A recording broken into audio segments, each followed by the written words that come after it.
गैस हमारी दुकान पर लिख रही है रेडियो वाला और ये कहानी भैया ले गया अच्छा लिख के.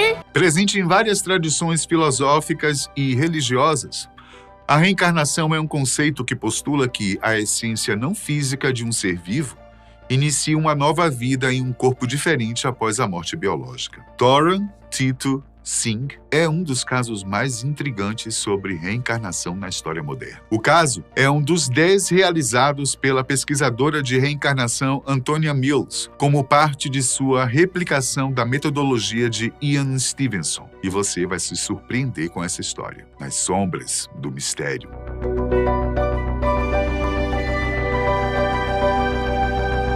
No final dos anos 1980, a antropóloga e pesquisadora sobre a reencarnação Antonia Mills, que também é professora emérita da Universidade do Norte da Colômbia Britânica, foi convidada por Ian Stevenson, psiquiatra canadense e professor da Universidade de Virgínia, Estados Unidos, para estudarem juntos alguns casos de aparente reencarnação, para ver se ela chegaria às mesmas conclusões que ele chegou. Um caso, Tito, é um dos 3 descritos em seu relatório de 1989, de um total de 10 que ela investigou. Os contatos entre a família da criança e da família da pessoa falecida já haviam sido estabelecidos, a fim de dar maior credibilidade aos estudos.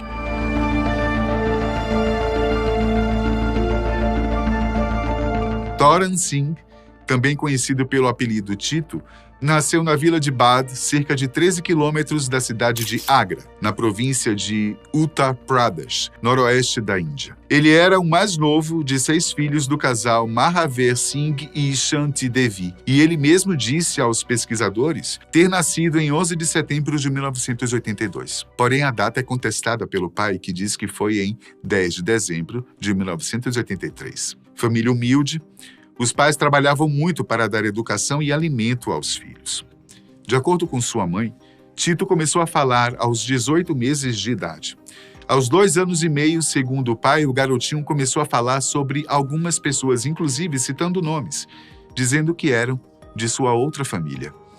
Um certo dia, Tito teria dito o seguinte: diga ao meu avô para cuidar dos meus filhos e da minha esposa. Estou fazendo minhas refeições aqui e estou preocupado com eles. Questionado por sua mãe, ele afirmou que era de Agra e não sabia como tinha chegado a Bad. Dá para imaginar o susto que a mãe teve ao ouvir isso? No entanto, ao invés de parar por ali, as coisas foram tomando ares cada vez mais misteriosos e, de alguma forma, amedrontadores para os pais de Tito. Ainda muito jovem, ele começou a reclamar do estilo de vida da família, envergonhado por sua mãe sair com roupas simples. Um dia, ele falou para ela que a esposa dele usava lindos saris. Ele ainda dizia que a casa onde moravam era suja, em contraste com a casa anterior, que era grande, e que até suas cunhadas eram educadas. No início, os pais não deram muita atenção, uma vez que poderia ser coisa de criança, mas não.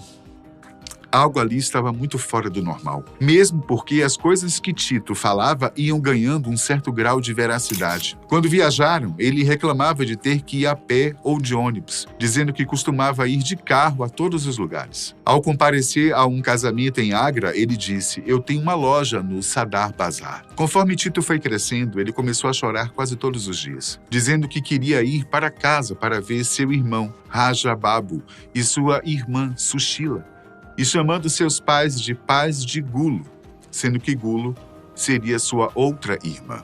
Em abril de 1987, houve um dia em que ele ficou angustiado ao ver seu pai partir para Agra sem levá-lo. Um amigo de seu irmão mais velho tentava consolá-lo e Tito então pediu para levá-lo até Agra. Ele revelou que possuía uma loja de rádios transistores, mas que também havia sido um grande contrabandista e gangster. Eu sou o dono da rádio Suraj, teria dito. Com essa informação, seu irmão e o amigo começaram a busca por uma loja com esse nome e, de fato, encontraram uma em Sadar Bazar. Lá encontraram uma Verma, a viúva do proprietário da loja que Tito havia mencionado.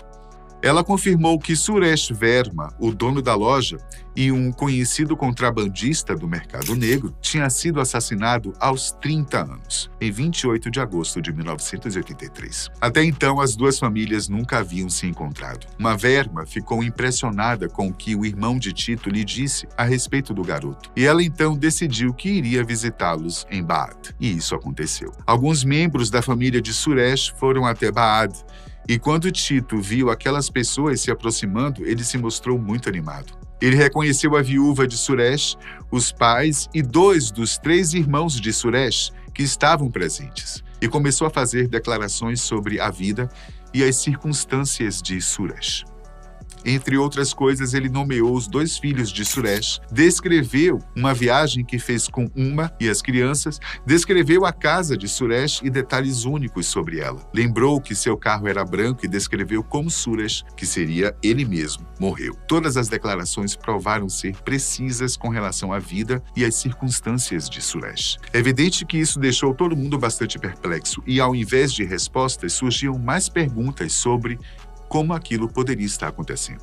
Mas para conseguirem mais provas, a família de Suresh continuou a testar Tito, para ver até onde ele iria com aquela história. Em uma viagem posterior a Agra, na tentativa de pegá-lo, eles alegaram levá-lo à loja de rádio e TV que pertencia a Suresh, mas na verdade o levaram a uma loja semelhante que pertencia ao irmão de Suresh. Tito não foi enganado. Depois, na loja real, Suresh Radios, ele reconheceu uma foto na parede como sendo sua. Apontou corretamente qual das várias gavetas havia sido usada para guardar dinheiro e ainda identificou imediatamente o gerente.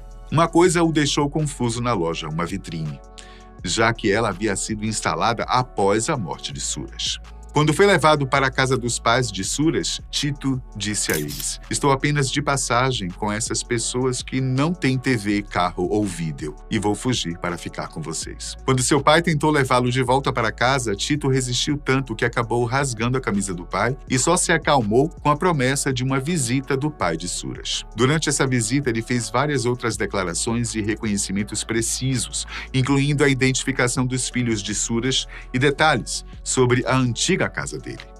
No total, antes de conhecer sua antiga família, Tito fez 15 declarações que foram verificadas como verdadeiras e outras 31 depois desse encontro, sendo uma só aparentemente incorreta. Além disso, ele identificou corretamente 10 pessoas e 4 lugares. Os parentes de Suresh observaram que Tito tinha uma pequena marca de nascença circular na têmpora direita, que parecia um ferimento de entrada de bala, além de várias pequenas marcas de nascença na parte de trás do crânio, que eles supunham ser do ferimento de saída. Eles também perceberam que ele tinha uma marca de nascença no topo da cabeça, igual a uma que Suresh tinha durante toda a sua vida. Ao verificar o relatório post-mortem de Suresh Verma, Antônia Mills descobriu que o ferimento de entrada estava no mesmo local que a marca de nascença de Tito, na têmpora direita, e que o ferimento de saída estava atrás da orelha direita. Examinando Tito, ela notou que o crânio dele estava um pouco afundado atrás da orelha direita, uma deformidade que seus pais haviam notado, mas que não estava relacionada ao tiro. A família de Suresh Verma notou que Tito compartilhava a mesma personalidade ativa, destemida e temperamental de Suresh. Suresh havia se defendido com sucesso de outras 2 tentativas de assassinato antes do fatídico dia. Durante suas observações, Mills testemunhou Tito bater em outro garoto com uma cana-de-açúcar, num acesso de raiva. Em outra ocasião, ao mostrar interesse em uma pulseira, Tito ameaçou atirar ou chutar o vendedor se este cobrasse por ela. Quando Mills e sua equipe levaram Tito para a loja Suresh Radio, ele agiu como se ainda fosse o proprietário, batendo forte em um banquinho ao entrar e sair, um hábito que Suresh tinha. Segundo o pai de Suresh, Tito conseguiu operar sem problemas um toca-fitas em um carro, mesmo nunca tendo visto um antes. Ele também conseguia dirigir um carro por um curto percurso, manuseando o volante, acelerador, freios e embreagem, sob a supervisão do irmão de Suresh. As coisas estavam cada vez mais estranhas, ao mesmo tempo que a familiaridade ia ganhando mais terreno.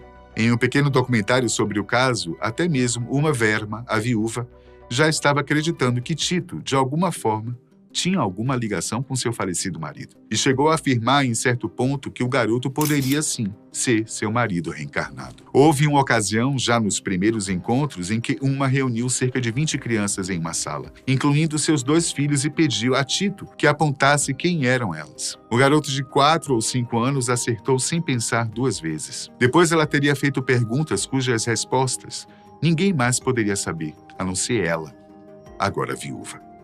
Informações como o número de conta no banco, onde eles estiveram no dia anterior ao crime e outras questões de âmbito pessoal foram claramente fornecidas por aquela criança.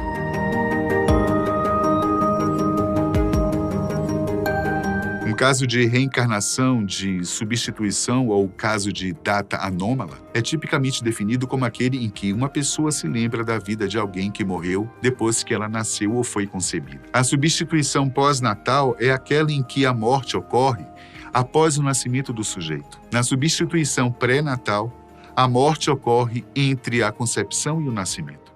Há vários casos de substituição registrados. Registros oficiais vistos por Mills afirmam que Suresh Verme foi morto em 28 de agosto de 1983. Evidências conflitantes dão a data de nascimento de Tito como 11 de dezembro de 82 ou um ano depois, 10 de dezembro de 83. Se a data anterior estiver correta, o caso seria do tipo raro em que o ocupante original do corpo da criança é assumido como tendo sido substituído por um recém-chegado após uma breve febre ou doença.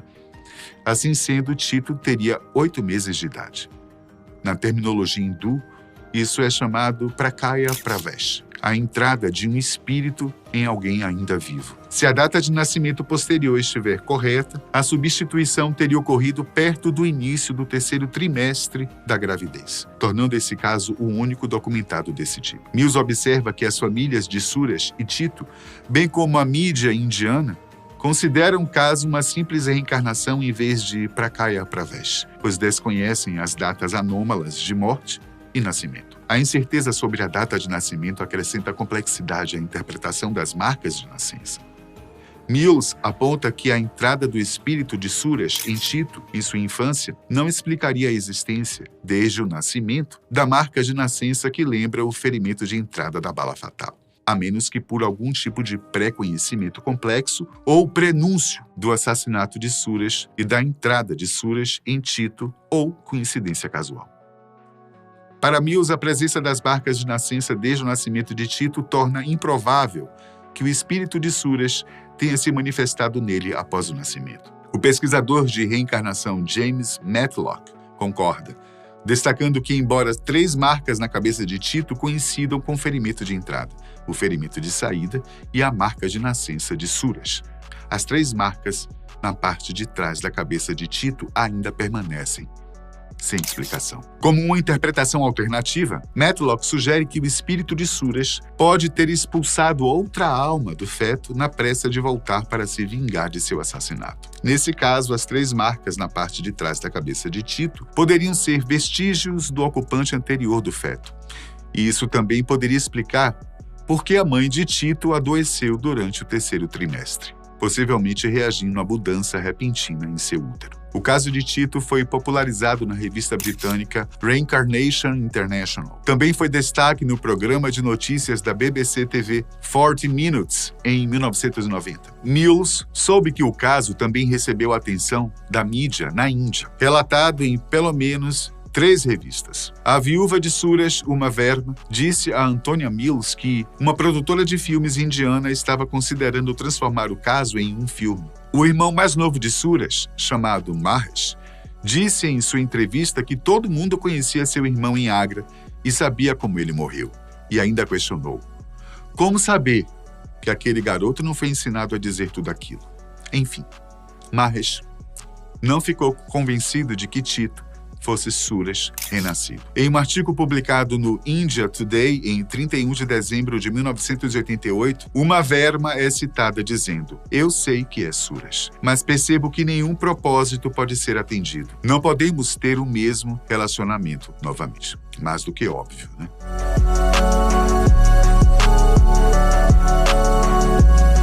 Como ficaria a situação do garoto dali por diante? O que aconteceu depois? Dr. James Matlock ainda acompanhou o caso por um bom tempo. Segundo ele, Tito acabou escolhendo uma carreira muito diferente e mais pacífica que a do seu suposto passado, formando-se em yoga e naturopatia. Em 2012, Tito passou a ministrar aulas sobre essas duas áreas na Universidade de Banaras Hindu, em Varanasi, Índia. De alguns anos recentes para cá, ele é professor na Universidade de Pantajali, em Haridwar, também na Índia.